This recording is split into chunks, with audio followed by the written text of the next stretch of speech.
welcome back to the channel, and of course welcome if you're new here.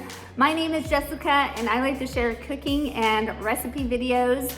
I am a minimalist at heart, and it definitely shows in my workplace, in my home, as well as in the kitchen. I'm a firm believer that simplicity in the kitchen can still taste super delicious. So if that interests you, go ahead, hit the subscribe button. I'd love to have you. In today's video, I'm gonna be sharing two different, very unique pasta salad dishes. And I'm also going to be sharing two different no-bake desserts that the whole family is going to enjoy. So let's go ahead and get right into it.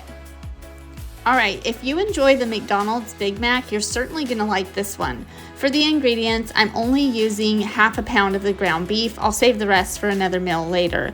Some shredded cheddar, 8 ounces of elbow mac, so I'll only use half of this bag, Thousand Island dressing, some cherry tomatoes, and as an option, some yellow onion. My son doesn't care for onion, so I won't be adding it to ours, but that's just preference. Shredded lettuce and some dill pickle spears, or you could just use relish too. I started by adding a good amount of salt to my pot of water and got that going to boil.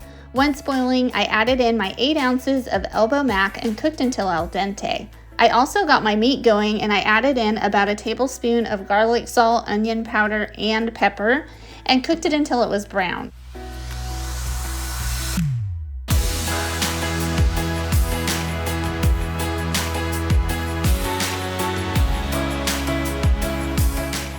Once those noodles were done boiling, I drained them and added a little EVOO to them just to keep them from not becoming sticky.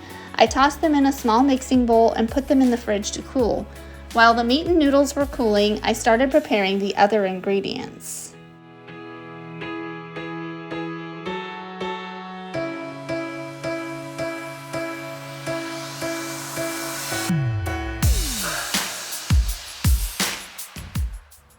Once my noodles had a chance to cool, I added in those tomatoes, diced pickles, ground beef, and cheese, tossed that really well, then added in about a cup of the Thousand Island dressing.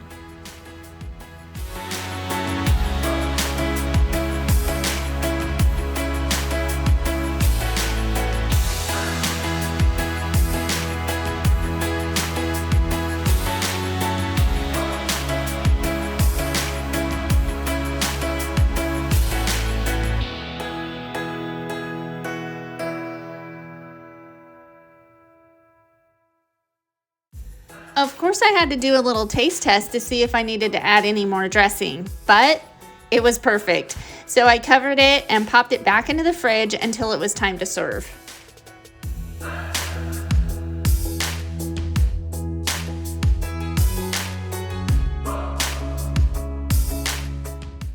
Before serving, I threw in about 1.5 cups of the shredded lettuce and tossed that to combine.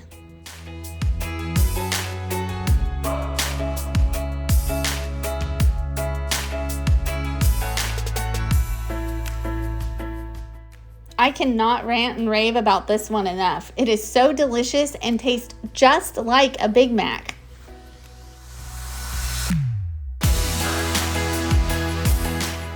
As if this couldn't get any better, we went ahead and topped ours with a few croutons just to give it that finishing touch. This Cajun shrimp pasta is definitely a showstopper. For the ingredients, I used 1 pound of thawed, peeled, and deveined shrimp, some Old Bay seasoning for the shrimp, purple onion, juice from the lime, red bell pepper, some sliced black olives, the other half of my elbow mac, black beans, corn, cilantro, and then I'll be seasoning with this mesquite mix and some ranch dressing.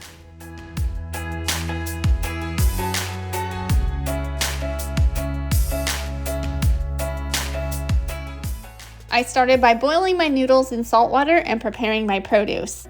As I started cutting into this bell pepper, I noticed the bottom half of it was full of what looked like mold, so I decided to toss that piece out and only use the top portion. I was a little bummed, but it actually worked out fine. There was still plenty of pepper left for me to use in the salad.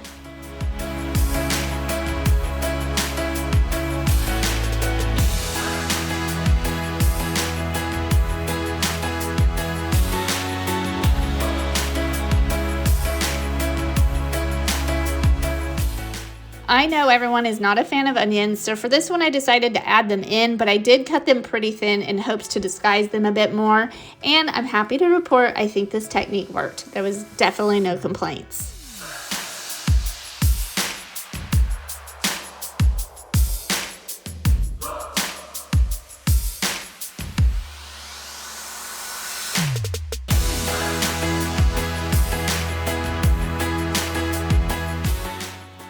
Before cooking my shrimp, I tossed them in about 2 tablespoons of Old Bay seasoning. Any Cajun style seasoning works great for this. Then I got them going on the stove until they were just cooked.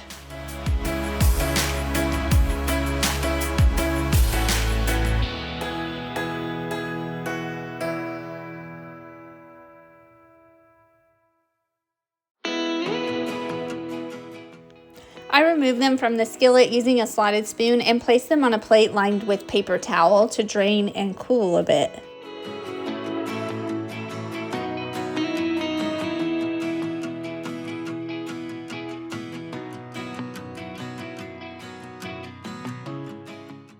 Once those noodles were cooked, I drained them and added them to a medium-sized mixing bowl with a little oil to help prevent them from becoming sticky. And I let those cool for about 15 to 20 minutes.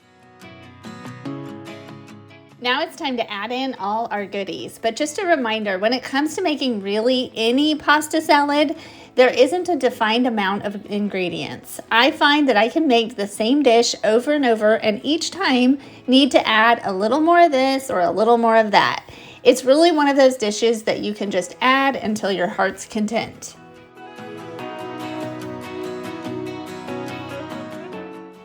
Once I had everything in the bowl, I added in the juice from 1 whole lime and gave it all a really good stir until everything was nicely coated. And of course, I gave it the taste test, and again, it was perfecto. I stored this in the fridge until it was time to eat. This pasta salad is such a beautiful dish. I just love all the colors. Not only is it pleasing to the eye, but this gets a standing ovation for the amount of flavors in every bite. So, if you're looking to put a spin on a pasta salad, I highly recommend you give this one a go. Next, I want to share 2 different options for an ice cream pie. The first is the peanut butter version, which is my husband's favorite. And I started by layering a small baking dish with mini ice cream sandwiches. Then I coated with an even layer of creamy peanut butter and hot fudge topping.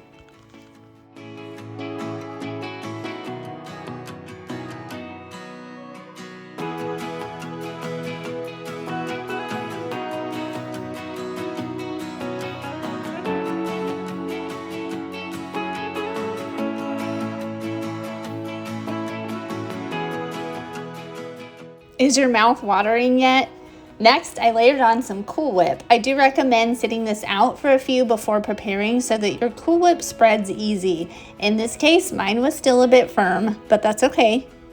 Then I added on another layer of the ice cream sandwiches and topped with a thin coat of hot fudge and a generous amount of Cool Whip topping.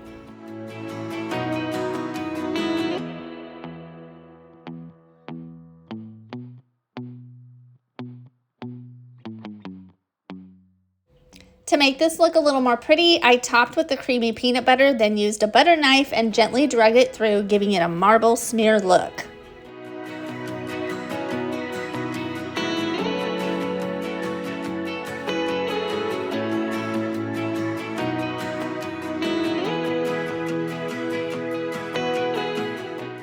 And we're not done. I also topped with Hershey chocolate syrup. Then covered, and I placed it in the freezer for at least a couple of hours to allow everything to firm up. You can't go wrong with chocolate and peanut butter. This is always a family favorite.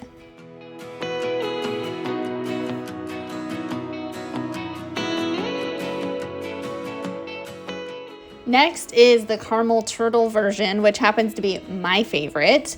I didn't share the box before, but I used these mini sandwiches from Target, and it was on accident that I bought these, but they actually turned out to be a nice size for creating this. So again, I layered my sandwiches, then added on hot fudge and a generous amount of this caramel sundae syrup. When it comes to caramel and chocolate, there is no need in holding back, right? Next, I topped with a thin layer of Cool Whip, and this was a little more thawed this time, which made it much easier to spread. I put a little sprinkle of chopped walnuts, but chopped salted peanuts, or of course no nuts, is great too. Then comes our second layer with the ice cream sandwiches, hot fudge, and Cool Whip topping.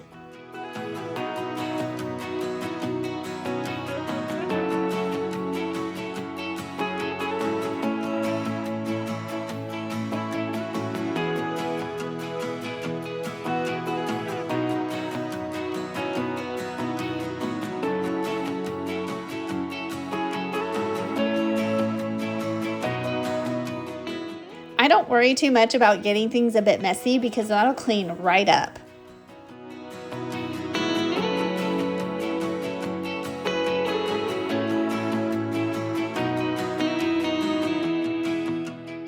Now for the topping. I first drizzled caramel syrup, then a little chocolate syrup, and finished it off with some more of those chopped walnuts and some chocolate chips.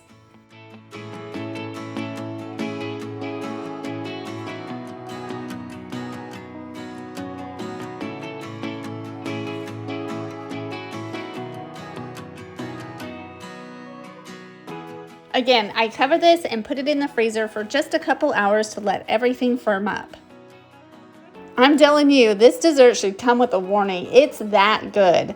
What's your favorite combo? Peanut butter chocolate or caramel chocolate? I'm definitely team caramel.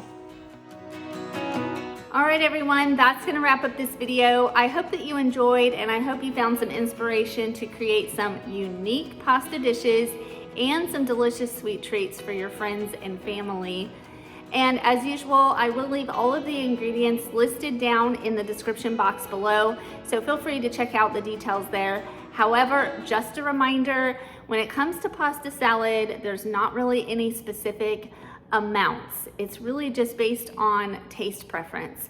So feel free to add and remove things as you feel that your family and friends would enjoy. All right, that's gonna do it. I will see you next week. Have a wonderful week.